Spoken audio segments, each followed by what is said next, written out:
Hi, I'm Andromeda Stevens. We're at Pilates Sports Center in Encino, California. I have been teaching Pilates for about 20 years, I think, and been a chiropractor for over 23 years.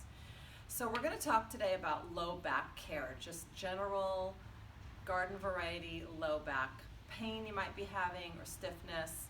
So you always want to check with your doctor before you start an exercise program. Nice and basic, should be doable for anybody of any age. So let's get started. You don't need anything except a mat. We're going to use the Cadillac today so that you can see me.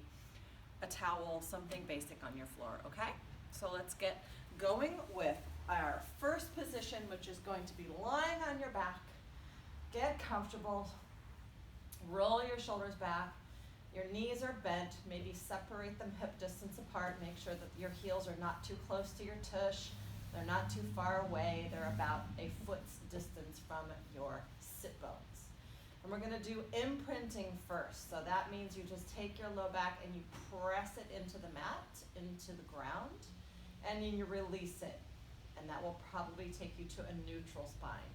And we're just going to go, again, exhale back. Feel your belly engage. Inhale, release. And you can do this as many times as you feel like. You could even just do this in bed before you get up in the morning. And that will get your back just kind of loosened up. So technically, imprinting your spine is not the normal curve of your back. It's like a tuck. It's imprinting your spine and taking the curve away from your back. We're going to go into a pelvic curl.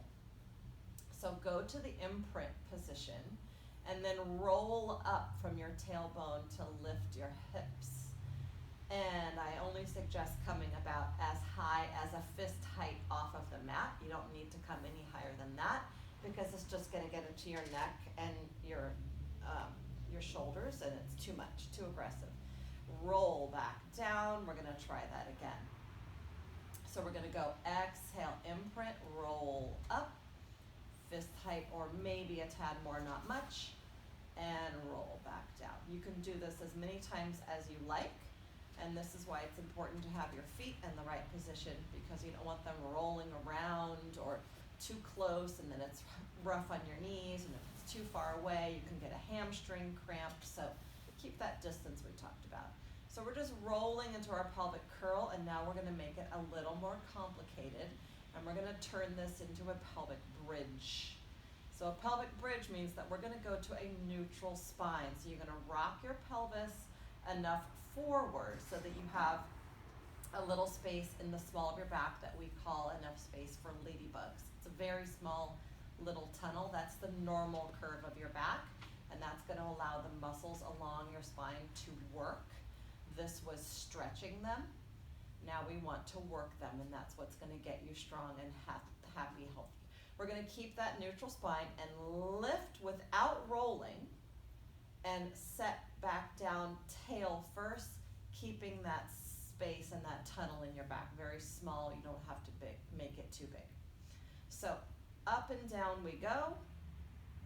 Again, we're keeping those feet where we had them situated. We're not going to let them roll around. You might need to place something between your knees, like a rolled up towel or something, just to keep that alignment. All the corners of your feet feel like they're pressing down evenly. You don't want to roll to your little toes or your big toes. Keep them even. So we're bridging up and down now. So you can see the difference. Here is a pelvic curl, and here's a pelvic bridge. Sometimes you'll get a little hamstring cramp. That's fine. I like to kind of let that recover and then just keep going. It's usually a one-time deal. And you'll notice that this is harder now. Your back is working more, your abs are working more, and that's what we want. So that would be our pelvic bridge and our pelvic curl, and we have done our imprinting. Now let's just bring the knee to chest and stretch the hips and stretch your low back. I'm clasping behind my knee and not on top, because the knees don't really like to be pressurized and bent so hard like that. So behind your knee is better. And just a few moments of pulling the knee to your chest, however many repetitions you want. It's really up to you. And this is going to cause that imprinting of your spine, but we're stretching our hips. And then maybe you would like to do them at the same time. pull that into your chest. Excellent. So after all that is done, we're going to go into some pelvic clocks. So we have tried the imprinting and we've tried the neutral. We're going to try to combine them. So we're going to go into that imprint. Imagine that this is 12 o'clock at the top of the clock, and the 6 o'clock would be my tailbone at the bottom of the clock. So I've imprinted to 12. I'm going to roll my way over to all the numbers until I get to 6 and roll my way around to 12 o'clock, and then maybe reverse. You can imagine the clock, or you can imagine swirling a bowl of water on your belly, or maybe it's a cocktail, whatever works for you. Let's reverse. Maybe we can go the same direction. You might notice that some numbers on your clock are a little maybe painful or stiff or sore. Just work through that the best you can. Avoid it if you feel like you need to. So pelvic clocks is now getting your spine to roll rather than just wobble back and forth, getting more motion in the joints. All right, so pelvic clocks, breathing through them nice and normally, and rest.